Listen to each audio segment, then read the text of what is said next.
సహోదరి సహోదరులు, ఈరోజు మన జీవితంలో కూడా ఎక్కడో ఒక విషయంలో కానీ అనేది ఉంది. ఒక్కసారి ఆలోచించు.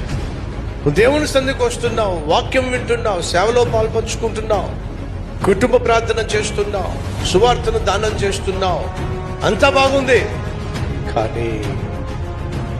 కానీ దట్ ఈస్ ఇంపార్టెంట్. కానీ తర్వాత ఏంటి?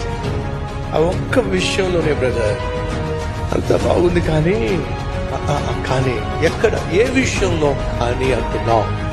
వాక్యం విన్నంతసేపు బాగుంటున్నాను బ్రదర్, కానీ ఆ తర్వాత ఇంటికి వెళ్ళిన తర్వాత సెల్ ఫోన్ పట్టుకున్న తర్వాత బ్రదర్, సెల్ ఫోన్ పట్టుకున్న తర్వాత ఆత్మీయతను కోల్పోతున్నాను బ్రదర్.